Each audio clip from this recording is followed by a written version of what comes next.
Hey everybody, welcome to Waking to Glory. I'm Jeanette Ross, and today we're wrapping up the final installment talking about faith that God gives us. In Romans 12:3, we learn that God gives us the gift of his own faith. We don't even have to have faith ourselves. He gives us his faith, and he gives each of us a measure, and that measure can grow, but Jesus and God are so beautiful in that they meet us wherever our level of faith is. They don't put this expectation or heavy on us that we have to have a certain level of faith to see breakthrough in whatever we're needing. And so Jesus models this beautifully in his life, and we've been talking for 3 videos now about different stories of people at very different, opposing even levels of faith sometimes over the same situation in life, and Jesus each time meets each of them wherever their level of faith is and brings them the deliverance that they are so desperately in need of. He never, ever, I can't find any case in the Bible where somebody is coming to Jesus asking for something and Jesus turns them away and says, I'm sorry, your faith just isn't strong enough. Come back at another time when you've got it together. That is not God's heart. He is a God that pursues. And so whatever level of faith you have, Jesus is going to be able to step into that and meet you in that place. So we're going to talk about 2 people that needed something from Jesus. They had a level of faith that both were different, but it was surrounding the same thing. They each needed to touch Jesus in order to get the thing that they needed. And that was their belief that if only they could touch, then they would get what they needed. So the first person we're going to talk about is Thomas. And of course, this is a very popular story. A lot of times people are very down on Thomas and use him in a negative way to say don't be like him and don't doubt, and often he's used as an example of not having faith. But I love this story because it reveals the Father's heart and his kindness. And here Thomas was not at the upper room or where the disciples had gathered after Jesus had died. He had gone out. We don't know where he was, but all the other disciples that remained were there, and Jesus appears to them, and they see that he is risen, and they are super excited that Jesus is alive, that death could not defeat him, and that he has come back and fulfilling the promise of what he had told them that he would do. And so Thomas comes back after Jesus has left the room, and he's kind of disappointed, and he's not sure if he believes that these guys actually saw what they saw, and that maybe there was some sort of delusion that they were having because they so needed for Jesus to be alive. And so he blurts out to everybody, until I can touch Jesus's holes in his hands where they put the nails through him when he hung on the cross, and touch the side where they speared him, and I saw them do that, I won't believe, is what he says.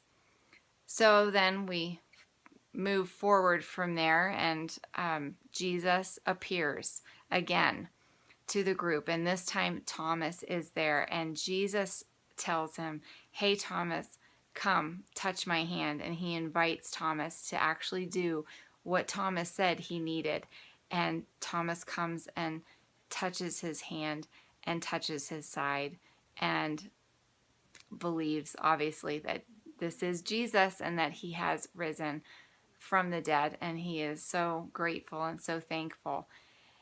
And I love that. I love that what Thomas was needing to be able to believe, for his faith to be able to be activated in this instant, the measure of faith that he had, for it to be activated, Jesus meets him and says, come, do what you need to do. And so God is kind. He is good. But there was another story of another person in Matthew, and we're back again at chapter 9. This time we're in verse, 22.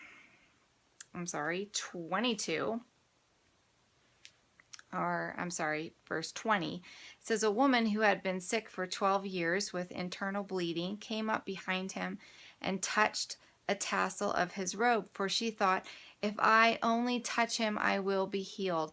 And Jesus turned around and spoke to her. Daughter, he said, all is well. Your faith has healed you. And the woman was well from that moment. There's other accounts of this story in different gospels, but I love this because for her, she believed that if she could just touch Jesus, that she could be well. She didn't even need him to acknowledge the fact that he was being touched. In fact, she was hoping that he wouldn't notice because of the condition that she was in. And that time, she wasn't supposed to be out among the public because she could contaminate them. But she risked it all because in other accounts it tells us that she had spent lots of money trying to get help from doctors, and nobody could help her. She was at the end of her rope. And so her faith level at that time was, if I can just touch Jesus, then I'll be healed. Similar to Thomas, if I could just touch his hands and feel those holes where those nails went in, then I will believe. So for her, for this woman, if I could just touch Jesus, then I would be healed. And that's what happened. God met this woman at the place of her level of faith. So today, for you, my encouragement is, I don't know what your level of faith is, but whatever it is, it's enough. So don't let anybody, including the enemy, convince you that you don't have enough faith. The level that you have, you're operating in, and you're using it, and you're trusting the Lord. And sometimes things just take a while. I don't understand the waiting period sometimes and what's blocking. There's a lot of things there, and some of it's just mysterious. But don't be discouraged, and don't let people even. Sometimes people are insensitive and they just don't get it, and they'll put burdens on us, and in trying to help us, they wind up putting religious burdens on us. And just understand they're trying and they just don't get it, and that's okay. You can still love them, but just don't take on that heavy burden that they're trying to put on you, and trust that just like Thomas and just like this woman, that God will meet you. And if you're needing God to touch you, that he will touch you, and whatever it is you need, that he will be there for you. Okay, guys, be blessed.